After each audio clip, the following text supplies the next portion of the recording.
بسم اللہ الرحمن الرحیم۔ السلام علیکم۔ آج میں آپ کو اس ویڈیو میں بتاؤں گی سورہ واقعہ کے مختلف فوائد کے بارے میں۔ یہ سورت بہت برکت والی سورت ہے۔ حضرت عبداللہ بن مسعود رضی اللہ عنہ نے فرمایا کہ رسول اللہ صلی اللہ علیہ وآلہ وسلم کا ارشاد گرامی ہے، جو آدمی ہر رات سورہ واقعہ پڑھے گا اسے کبھی فاقہ نہیں ہوگا۔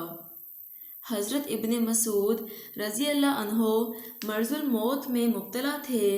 حضرت عثمان ان کی عیادت کے لیے تشریف لے گئے اور ان سے فرمانے لگے کہ اگر میں تمہیں خزانے سے کچھ عطا کر دوں تو کیسا ہے؟ انہوں نے فرمایا مجھے اس کی کوئی ضرورت نہیں۔ حضرت عثمان نے فرمایا بعد میں تمہاری بچیوں کے کام آئے گا۔ حضرت ابن مسعود رضی اللہ عنہ نے کہا تم میری بچیوں کے متعلق فکر و فاقے سے ڈرتے ہو؟ میں نے ان کو حکم دیا ہے کہ وہ ہر رات سورۃ الواقعہ پڑھا کریں۔ میں نے رسول اللہ صلی اللہ علیہ وآلہ وسلم کو یہ فرماتے ہوئے سنا کہ جو آدمی ہر رات سورۃ الواقعہ پڑھے گا وہ کبھی فکر و فاقے میں مبتلا نہیں ہوگا۔ سورۃ الواقعہ اللہ تعالیٰ کی بہت پیاری سورت ہے۔ آپ میں سے جو کوئی بھی غربت کا شکار ہے، جس کے پاس روزی کا کوئی بھی ذریعہ نہیں ہے، اسے چاہیے روزانہ رات کو سونے سے پہلے ایک مرتبہ سورۃ الواقعہ لازمی پڑھے۔ انشاءاللہ اللہ تعالیٰ روزی کا کوئی نہ کوئی ذریعہ بنا دے گا۔ آپ یہاں ویڈیو میں یہ سورت دیکھ سکتے ہیں۔ اللہ تعالیٰ کی بہت پیاری صورتوں میں سے ایک صورت ہے۔ کوشش کریں رات سونے سے پہلے ایک مرتبہ یہ صورت لازمی پڑھیں۔ بے شک اللہ تعالیٰ کے نام میں بہت اثر ہوتا ہے۔ اللہ تعالیٰ سے سچے دل سے دعا مانگیں، انشاءاللہ آپ کی دعا قبول ہوگی اور آپ کے لیے روزی کے دروازے کھل جائیں گے۔ اس سورت کا ترجمہ کچھ اس طرح سے ہے۔ شروع اللہ کے نام سے جو بڑا مہربان نہایت رحم کرنے والا ہے۔ جب واقعہ ہو جائے گی واقعہ ہونے والی، نہیں اس کے واقعہ ہونے میں کچھ جھوٹ، کسی کو پست کرنے کسی کو بلند کرنے والی۔ جب لرزنے لگے زمین بھونچال سے اور ریزہ ریزہ کر دیے جائیں پہاڑ پوری طرح، تو ہو جائیں وہ غبار بکھرے ہوئے اور ہو جاؤ گے تم گروہ تین قسم کے۔ تو داہنے ہاتھ والے کیا کہنے داہنے ہاتھ والوں کے، اور بائیں ہاتھ والے کیا ہی افسوس بائیں ہاتھ والوں پر، اور سبقت لے جانے والے تو ہیں سبقت لے جانے والے۔ یہی لوگ ہیں مقربین نعمت کی بوشتوں میں۔ بہت سے ہوں گے پہلے لوگوں میں سے اور تھوڑے سے بعد والوں میں سے۔ مسندوں پر جو آراستہ ہیں تکیہ لگائے ہوئے ان پر آمنے سامنے، لیے پھریں گے ان کے پاس نوجوان جو ہمیشہ ایک ہی حالت میں رہیں گے۔ آب خورے اور آفتابے اور جام صاف نتھری ہوئی شراب کے، نہ سر چکرائے ان کا اس سے اور نہ زائل ہوں ان کی عقلیں، اور میوے جس طرح کے ان کو پسند ہوں، اور گوشت پرندوں کا جس کی ہوا نہیں رغبت، اور حوریں بڑی بڑی آنکھوں والی جیسے آبدار موتی حفاظت سے رکھے ہوئے۔ اعمال کا بدلہ اس کا جو وہ کرتے تھے۔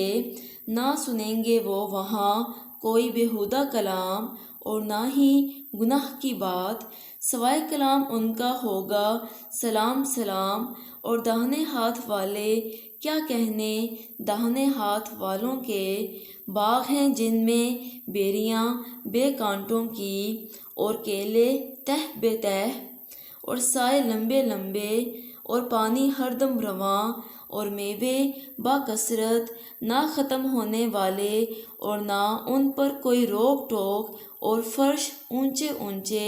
بے شک اٹھایا ہم نے ان حوروں کو نئے طور پر، تو بنایا ہم نے ان کو کنواریاں، شوہروں کی پیاری ہم عمر۔ داہنے ہاتھ والوں کے لیے یہ بہت سے پہلوں میں سے، اور بہت سے بعد والوں میں سے، اور بائیں ہاتھ والے کیا ہی افسوس میں، بائیں ہاتھ والے دوزخ کی لپٹ میں، اور کھولتے پانی میں، اور سائے میں سیاہ دھوئیں کے، نہ ٹھنڈا ہوگا اور نہ آرام دہ۔ بے شک یہ لوگ تھے اس سے پہلے عیش میں پڑے ہوئے مگن، اور اصرار کیا کرتے تھے بڑے بڑے گناہوں پر، اور کہا کرتے تھے کہ بھلا جب ہم مر گئے اور ہو گئے مٹی اور ہڈیاں تو کیا ہمیں پھر اٹھنا ہوگا؟ اور کیا باپ دادا کو ہمارے اگلے لوگوں میں؟ کہہ دو کہ بے شک پہلے اور بعد والے سب ضرور جمع کیے جائیں گے ایک وقت پر، روز مقرر کے۔ پھر یقیناً تم، اے وہ جو گمراہ ہو، جھٹلانے والے ہو، ضرور کھاؤ گے تم اس درخت سے جو زقوم ہے، پھر بھرو گے اسی سے پیٹ، اور پیو گے اس سے کھولتا ہوا پانی، پھر پیو گے جیسے پیتے ہیں پیاسے اونٹ۔ یہ ہوگی ضیافت ان کی انصاف کے دن۔ ہم ہی نے پیدا کیا تم کو، تم کیوں نہیں سچ سمجھتے؟ بھلا پھر دیکھو تو یہ جو نطفہ تم ڈالتے ہو، کیا تم پیدا کرتے ہو اس سے، یا ہم ہیں پیدا کرنے والے؟ ہم نے مقرر کر دیا ہے تمہارے درمیان موت کو، اور نہیں ہیں ہم عاجز اس پر کہ بدل ڈالیں تمہاری طرح کے اور پیدا کر دیں تم کو ایسے میں جس کو نہیں تم جانتے، اور یقیناً تم جانتے ہو پہلی پیدائش، تو کیوں نہیں تم سوچتے؟ بھلا پھر دیکھو تو جو کچھ تم بوتے ہو، تم کیا لگاتے ہو کھیتی اس سے، یا ہم ہیں اگانے والے؟ اگر ہم چاہیں تو کر دیں اسے چورا چورا، سو رہ جاؤ تم باتیں بناتے کہ ہم تو تاوان میں پھنس گئے، بلکہ ہم بے نصیب رہ گئے۔ بھلا پھر دیکھو تو پانی جو تم پیتے ہو، کیا تم نے اس کو نازل کیا ہے بادل سے، یا ہم ہیں نازل کرنے والے؟ اگر ہم چاہیں تو کر دیں اسے کھاری، پھر کیوں نہیں تم شکر کرتے؟ بھلا پھر دیکھو تو وہ آگ جو تم سلگاتے ہو، کیا تم نے پیدا کیا ہے اس کے درخت کو، یا ہم ہیں پیدا کرنے والے؟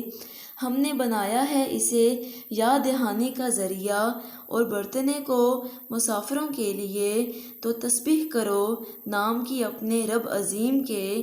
تو نہیں قسم کھاتا ہوں میں تاروں کی منزلوں کی، اور یقیناً قسم ہے یہ اگر تم سمجھو تو بہت بڑی۔ یقیناً یہ قرآن ہے بڑے رتبے کا، جو کتاب میں ہے پوشیدہ، نہیں ہاتھ لگاتے اس کو مگر جو پاک ہیں، اتارا گیا ہے یہ رب العالمین کی طرف سے۔